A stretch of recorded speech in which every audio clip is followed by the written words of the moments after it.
was 1986. Okay?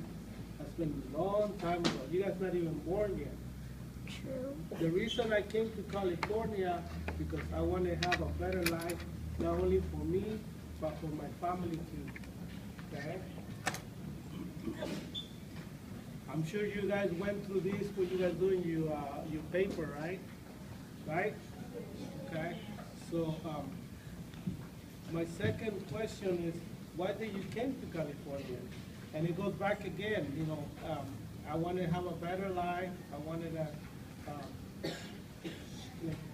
I didn't have no family back then. Now I have two little girls.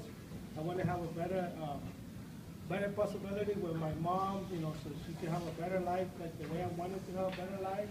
That was my goal, you know. Some of you guys are coming from Mexico that I don't know, maybe so, I don't know, okay? You probably know how it works in Mexico. It's hard to, you know, a lot of the parents that you guys come here, they come and work in the field, you know, picking up strawberries, you know, things like that. And it's really hard. Get the low pay, you know, and do hard work picking up strawberries. Who would have thought that I would pick up strawberries 20 years ago? Did anybody you thought that I pick up strawberries? No, right? So it's the little things that you need to know about, you know, when you come from Mexico to the United States. It doesn't have to be California. It could be anywhere in the United States. You know, you pick up strawberries, cherries, apples. You know, Washington have a lot of apples. They grow apples in Washington, and you know, a lot of parents, maybe from you, from someone else, family that you know, they come straight up to Washington. You know, go pick up apples. Apples, you know, they say, oh yeah, 3 months. We work 3 months. We make good money. Yeah, they think that way, but they do a lot of hard work for less pay. You know, that's one of my concerns, less pay and hard work. So my fourth question is, how,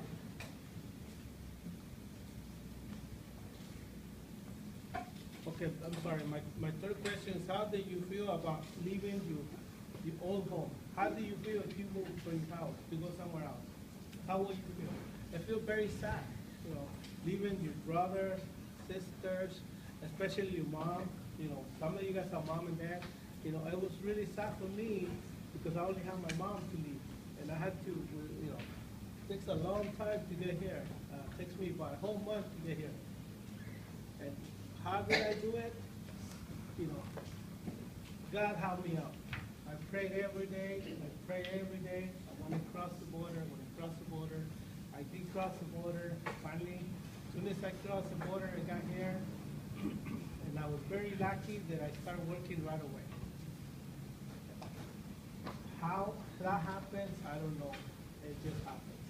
And I'm very grateful to be here, especially talking with all of you guys. I don't do this every day. This is like, you know, this is my second or third speech at a Alum. I'm 40 years old, so it's very hard for me to talk to you about this. So anyway, I don't understand my fourth question. How move it, I mean, like,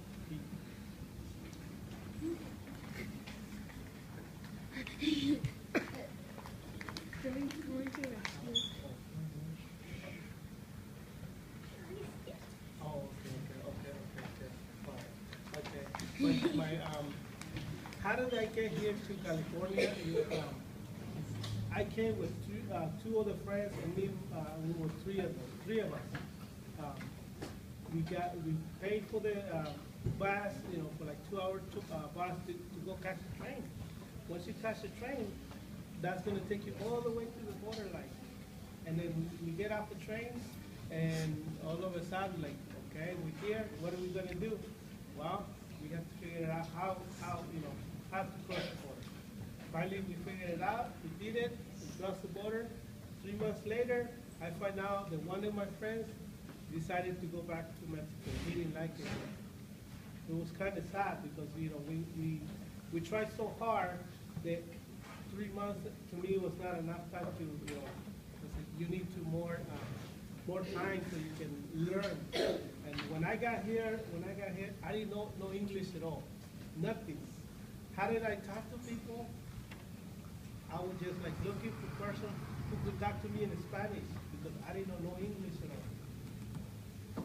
And time went by, and I had a job, keep working, and I made a friend who knew how to speak English. So I started talking to him. Hey, well, can you teach me? Can you tell me this? And then I changed the job. I had another job, better money. And then I had to speak English, but I didn't know how. So when they tell me to do something, I'll be like, okay, see, okay, see. Then I go to the phone and call my friend. And I tell them, hey, well, I'm at work. This is what they want me to do in Spanish. Am I, because the kind of work that I do, is that the right thing? Oh, yeah, okay, yeah. You just tell them this and that. And I was like, back then, I didn't know. I just go do the work and that's it. Go to my job and that's it. My boss back then, he was really happy because everything that he told me to do, I would do it right away. How? I don't know, but I was doing it right away. And eventually, I started learning English, and I said, okay, well, I need to go to another job. I need to make more money, better money. So I went to another company. By then, I was already feel a lot better because I could barely speak English. So I was like, okay, I could go by this. And then I find out that all the employees that work in that company, they all speak Spanish. So I was like, okay, well, I don't need the English, right? So I'm like, okay, I'm good. Finally, I met this person, the recent job that I had before, and she told me, Luis, you need to come to my school. Why do I need school? I work, I make money, why do I need to school? But Luis, you need to come to school. No, it's okay, you know what? Don't come bug me no more, I'm fine, Luis, listen to me, you need to come to school. Okay, tell me why I need to come to school. And I was already like, she keeps bugging me, man. I want to do my job, she keeps bugging me. Okay, Luis, you need to come to school because you need to be a citizen. You can do it. You can go to the army. I'm talking, 10 years ago. You can do this. You can do it. I'm like, no, I don't need it. I'm fine. This is my work. I'm fine. Don't worry about it. She comes back again. This is the third time. I say, okay. Tell me about your school. It's only 4 days out of the week. It's 2 hours, 2.5 hours. You're just gonna learn how to read and write, and you can learn a history about the United States. I said, okay. Let me talk to my boss. Maybe I could take time off and then go to school and then come back to work. I did come. My boss, he kind of like know what was going on. He goes, yeah, you're gonna work more time. You're gonna work, all day to make you time. When you're going, you can just come back to work. So I did that for a whole year. After a year, the teacher will go to his little office, and he'll leave me in charge with the class. We had a class of 10 people. And I'll be the one already writing down the sentence and, asking questions and stuff like that. Then all of a sudden my teacher said, Luis, you ready? I said, ready for what? I've been ready. What are you talking about? Because you're ready to become a citizen. I said, really? He goes, yeah. He goes, we're going to submit the papers. We're going to do this. We're going to do that. It's going to cost you about $300. I said, that's fine. So we did it, and then all of a sudden, I just continue going to work, continue going to school, and then all of a sudden I get a letter in the mail. Mr. Luis Delgado, blah, blah, blah. So I'm like, what is this? I don't know. What is this, So when I talk to the teacher, I said, what is this? Because that means that you need to go have a test at the INS office. The INS, you know what the INS office, right? Everybody know what the INS office is? Yeah. Okay. So I said, okay. He goes, just continually working, continually reading you know, all the answers and questions, everything that, you know, you'll be fine, and blah, blah, blah. So I said, okay. So finally, the day came, so I got to get ready. I had to, you know, put a nice shirt. I had to, get, you know, almost get a tie because I had to be, you know, I had to look good. So I finally went to my interview. They gave me 10 questions. Out of the 10 questions, I only remember that I said, I don't know this one. I said, I can continually read it, you know, I'll come back and if I remember, I will give you the answer. And he goes, okay, that's fine. After I done my 10 questions, I went back and I said, I still don't remember the correct answer, but I think it's this one, I'm not sure.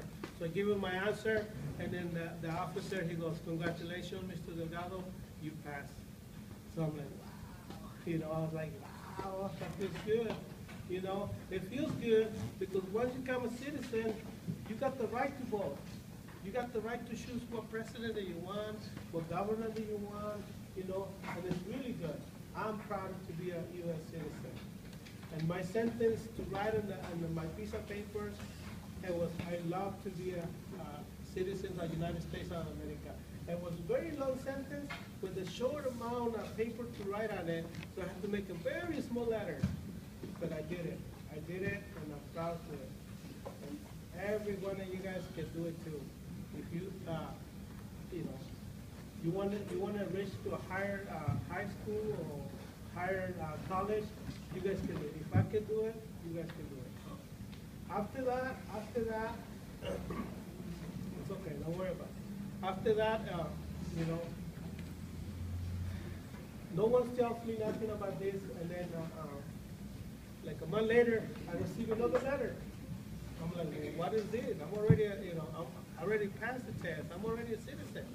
So I wasn't going to school no more. I was just dedicating my time to go to work. Just go ahead, open the door, and he'll go away. Open that door. Okay, okay. Everybody. There you go. It's gone. It's gone. It's gone. So anyway, so I received another letter in the mail, right? So I'm like, oh, what is this? So I went, you know, by this I already had stopped going to school. Okay, I'm a citizen, blah, blah, blah. I don't need to go to school. So I received the letter. First thing I do, I go to my talking to my teacher. Hey, teacher, how are you? Look, I got a letter. What is this? So she gets the letter and I start reading it. She goes, Luis, you need to go and play the Legion so you can get your diploma. Congratulations, you passed. You're a citizen. I'm like, really? He goes, yeah. So there you go. You know, look how I dress. A t-shirt, a tennis that I, you know, put it away because I like to wear huaraches from Mexico. And here I go. Finally, I said, okay, I gotta go shopping. I gotta go shopping. Another shirt, another tie, and all the black shoes, you know, because the other ones, I don't know what happened to them. They're not at home. So finally, the day came. So here I go. 9:30 in the morning. And then I'm thinking just me, right? I'm thinking just myself. So when I get to the place, I see all those people walking. Where did they go? Well, they were going to do the same thing that I was supposed to do, go play the league. So here's, you know, finally, I don't know who that person, back then I didn't know who that person was. So finally somebody comes to the stage and they say, congratulations to you all, blah, blah, blah. You know, you guys work very hard for this, blah, blah, blah. And then we'll get to, you know, everybody stand up and then put your hands in your chest, then you play the Legion. After that, either everybody can go, or you can go to the stage and take pictures. I think I did very smart, so my first thing to do, I had a friend, she had a Polaroid camera, so I will bring that tomorrow. I forgot to bring it in. So I have a picture. I have a picture of the tie that I was wearing, and then what I did, I got the diploma, and then right in front of the flag, put my diploma like this, and then I take a picture. I have it at home. I will bring it tomorrow, well, not tomorrow, Monday.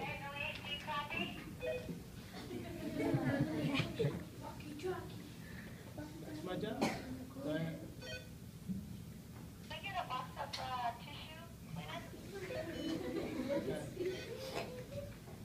that's how I became a citizen, okay?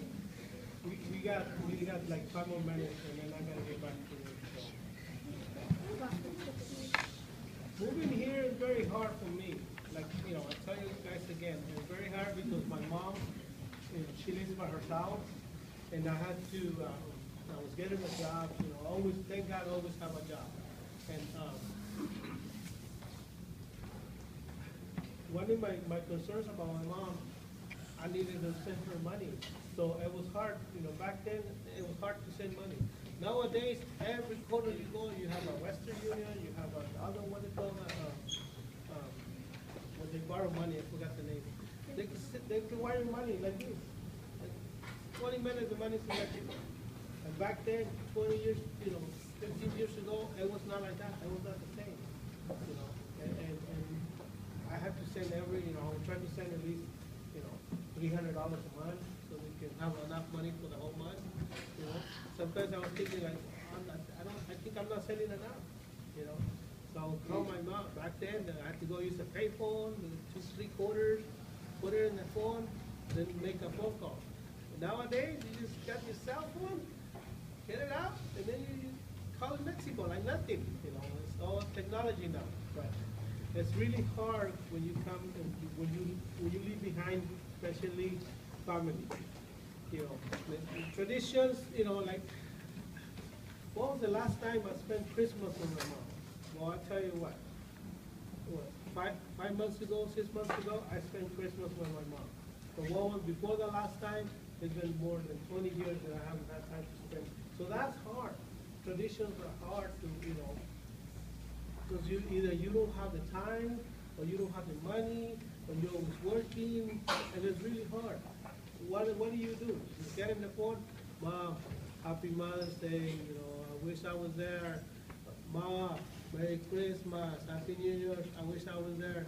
But, I have you in my heart. It's hard. It's really hard. A lot of you guys have the mom and dad here. A lot of you guys probably don't have that, right? And it's really hard when the parents are away. It's really hard. For me, it's been really hard. But, nowadays that I've been working, I've been trying to say, Mom, I will try at least once a year come and see you. Every week I get on my phone, Saturday or Sunday, I say, Mom, how are you? Mom, are you okay? Mom, she got sick. And always, Mom. But then all of a sudden, I end up saying, hey, sister, how's Mom? Because I find out my mom, she's not telling me the truth. She was sick, but she didn't want to tell me because she didn't want me to worry about it. And that's hard. You're thinking she's fine, and then all of a sudden you find out she's not fine. You know what I'm saying? And now I'm like, okay, I know I'm not gonna, if she's sick, I will understand. I'm not gonna just say, okay, I'll leave work and then leave. I'm not gonna do that because there's more persons in Mexico that they're gonna tell me, okay, well, you know what, she is really sick, maybe you should come down. It's not gonna be like every weekend I wanna go to Mexico and see my mom. I can't afford that, especially, but it is really hard. There's a traditions that, around Christmas, excuse me, there's a fiestas around Christmas that I haven't seen them for a long time. But this year, for Christmas, I had a great time. I went to go see the bullfights, I went to go see, people that I know. I went to see a lot of places that I have never been there before. And sometimes I'm like so quiet, just listen or just looking and enjoying myself, but all the things that I've been missed before because I want to be here in the United States. It's really hard, really hard. But it's like, this is what I choose, and I don't regret it. It's been grateful to me, and I want to continue living in California, and in the meantime, continue working the way I work at the school, make everybody happy. When sometimes a student comes at 2 o'clock, Mr. Delgado, can you get the book after I did it in an accident with an angel little face. I said, listen, I gotta keep going because I have another job to do, and I see what I can do. Sometimes I don't get it, sometimes I do. It's really hard, and I want to make everybody happy, but sometimes it's really hard. And let me get to here.